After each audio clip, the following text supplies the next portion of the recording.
না নিশ্চিতভাৱে আমি আৰম্ভণিৰে পৰা কৈছোঁ যে এক হৈ থাকিলে বিজেপিক হৰুৱাব পাৰিব আৰু বিভাজন হ'লে ভাগ হ'লে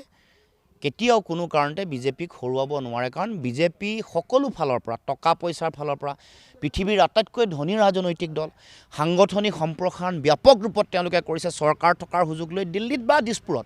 সকলোতে চৰকাৰ আছে সাংগঠনিক সম্প্ৰসাৰণ সকলো পৰ্যায়ত কৰিছে সকলো ভাতৃ ভগ্নী সংগঠন তেওঁলোকে গঢ়ি তুলিছে আৰু খুব এটা পেছাদাৰী মানসিকতাৰে কাম কৰিছে গতিকে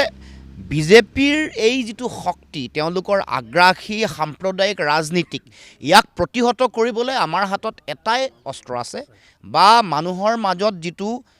জয়ৰ যিটো আশাবাদী ৰাজনৈতিক পৰিৱেশ সম্ভাৱনাৰ যিটো পৰিৱেশ জয়লাভৰ সেইটো গঢ়িবলৈ হ'লে একেলগে থাকিব লাগিব একতাৰে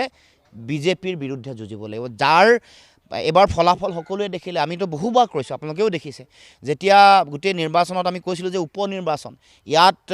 সকলোৱে সেইকাৰণে সন্মিল মিলেৰে খেলিব লাগে বাৰ্তাটো ২৬লৈকে দিব লাগে এই উপ নিৰ্বাচনৰ পৰা ২৬ৰ নিৰ্বাচনৰ আধাৰটো তৈয়াৰ কৰিব লাগে সেইকাৰণে মানুহৰ মাজলৈ মিলনৰ বাৰ্তাটো ঐক্যবদ্ধভাৱে যুঁজাৰ বাৰ্তাটো শক্তিশালীভাৱে যাব লাগে সেইটো আমাৰ বাৰে বাৰে কৈ আহিছিলোঁ সেইকাৰণে কৈছিলোঁ যে এই যিটো CPIMলে বিচাৰিছিলে যিটো সমষ্টি বিহালী সেইটো দি দিব লাগে 4টা সমষ্টিত তেওঁলোকে জিকাৰ সম্ভাৱনাটো তেওঁলোকে তৈয়াৰ কৰক যদি বিজেপি যদি বিহালীটো তেওঁলোকে ভাবে যে তেওঁলোকৰ সিমান সম্ভাৱনা নাই কিন্তু 4টাত সেই ৰণকৌশল কিন্তু একেলগে যুঁজাৰ যে এটা শক্তি আছে এই কথা প্ৰমাণ হৈ গ'ল বিহালীটো প্ৰমাণ হৈ গ'ল বিহালীত যোৱাবাৰ কিমান পাইছিলে যিগৰাকী প্ৰাৰ্থী এবাৰ কংগ্ৰেছৰ যোৱাবাৰ নিৰ্দলীয় খেলিছিলে তেওঁ 23,000 ভোট পাইছিলে আৰু বিবেক দাসে 22,000 45,000 এইবাৰ কংগ্ৰেছে অকলে খেলি 41,000হে পালে যোৱাবাৰ 37,000 পাইছিলে লোকসভা নিৰ্বাচনত 24ত কিমান বাঢ়িছে 4,000হে বাঢ়িছে যদি আমি একলগ হ'লো হ'লে 37,000 লগত আৰু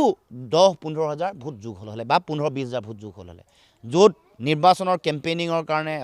মই গ'লো হয় বা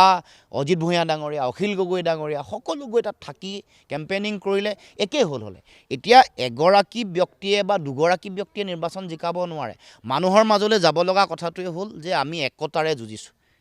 গতিকে এই গোটেই কথাটোত বিফল হোৱাৰ কাৰণে আৰু কংগ্ৰেছে এই গোটেই কথাটো তেওঁলোকে উপলব্ধি নকৰাৰ কাৰণে ইমান এটা বেয়া ফল আহিছে আৰু সামগ্ৰীৰ দৰে সমষ্টি আটাইতকৈ জিকাৰ সম্ভাৱনা থকা সমষ্টিটো সামগ্ৰী আছিলে তাত ইমান বেয়াকৈ হৰাৰ মূল কাৰণটো একতাৰ মাজত বিভাজন মানে একতাটো ভাঙি যোৱাটো আনকি বঙাইগাঁও সমষ্টিটো কি এইটো এটা আঞ্চলিকতাবাদৰ ভেটি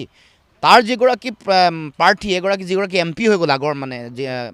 তেওঁৰ বিৰুদ্ধে মানুহৰ মাজত এটা প্ৰতিষ্ঠান বিৰোধী ঢৌ আছিল কিন্তু যেতিয়া ভাঙোন দেখিলে বিভাজন দেখিলে এনেও মানুহবোৰ আঞ্চলিকতাবাদী ভোটাৰে ভৰি আছে তাতে গতিকে বুজি পালে যে আৰু আঞ্চলিক দলসমূহৰ উপস্থিতি নাই আমিবোৰ যিসকল আঞ্চলিকতাবাদী নেতা আছে তেওঁলোকৰ উপস্থিতি নাই ফলত কংগ্ৰেছক তেওঁলোকে ৰিজেক্ট কৰি দিছে